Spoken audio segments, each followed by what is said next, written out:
Bonjour, dans notre parashat Kitetsé, on parle de la mitzvah de Shiloach Haken. Shiloach Haken, c'est lorsqu'avant de prendre des œufs ou des oisillons, il faut renvoyer la maman oiseau. Et le Ramban Nachmanide explique que cette mitzvah, elle nous est donnée pour nous enseigner à avoir la miséricorde et avoir la pitié, même pour l'animal.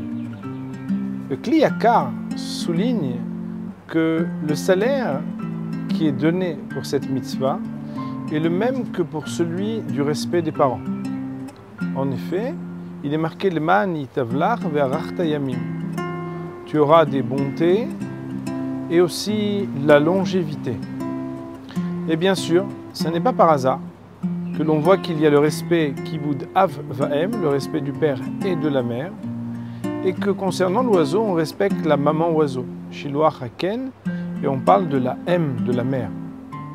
Quel est le point commun de ces deux mitzvot? Et en quoi ceci amène à la bonté, à la longévité? Nos maîtres nous expliquent que le respect des parents est quelque chose qui donne un mérite naturel.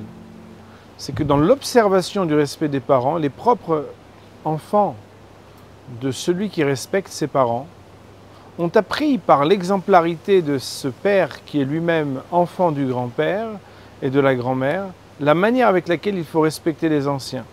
C'est comme ça qu'à son tour, il sera inspiré par cet exemple et respectera celui qui lui-même avait donné l'exemple. C'est comme ça qu'on a la première bénédiction de ce qui s'appelle Kibud Av Va'em, par la bonté de recevoir le salaire de notre exemplarité. Mais aussi dans Shiloach Haken. Shiloach Haken, les enfants, la famille, les observateurs regardent que même la maman oiseau, celle qui est à l'origine uniquement entre guillemets d'un oiseau et pas d'un être humain, mérite aussi toute notre attention. Car si jamais on prenait l'oiseau alors que la mère est encore présente, le bébé oiseau alors que la mère est encore présente, ou bien les œufs, elle en aurait une peine et ça aurait été quelque chose de la cruauté.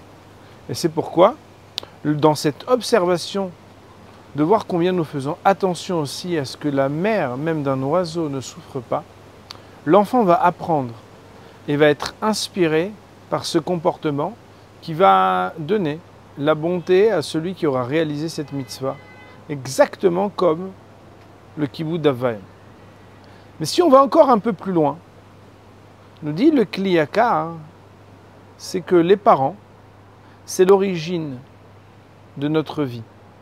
Bien sûr, il y a trois associés, le père, la mère et Akadosh Baruch Hu. Mais ça veut aussi dire que, de la même manière que le respect des parents amène à quelque chose de la bonté et de la longévité, parce qu'on s'en réfère à nos origines que l'on respecte et que l'on honore, et de la même manière, les animaux aussi ont une origine. Ils ont une maman oiseau, bien de la même manière, le monde a une origine. Et c'est pourquoi respecter l'origine, respecter les parents des êtres humains, mais respecter aussi les parents des animaux, va inspirer à aller respecter le Père du monde, qui est Akadosh Baruch Hu. Et c'est pour cela que, juste après notre parasha, le Pérek, le chapitre qui parle de cette mitzvah de renvoyer la maman oiseau avant que de pouvoir disposer des oisillons ou des œufs, juste après il y a marqué Kitivne Bait Chadash. Alors, et lorsque tu construiras une maison nouvelle. Une maison nouvelle, c'est quand il n'y avait rien avant.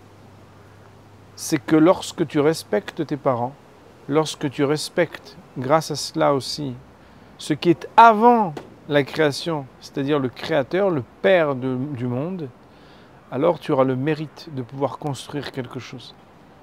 Celui qui pense qu'il est la première référence et qu'il est sa propre origine n'a pas les mêmes bénédictions. C'est celui qui sait voir qu'avant lui-même, avant chaque enfant, avant chaque créature, il y a un créateur, qu'il pourra par cette connexion bénéficier de toutes les bénédictions. Shabbat Shalom.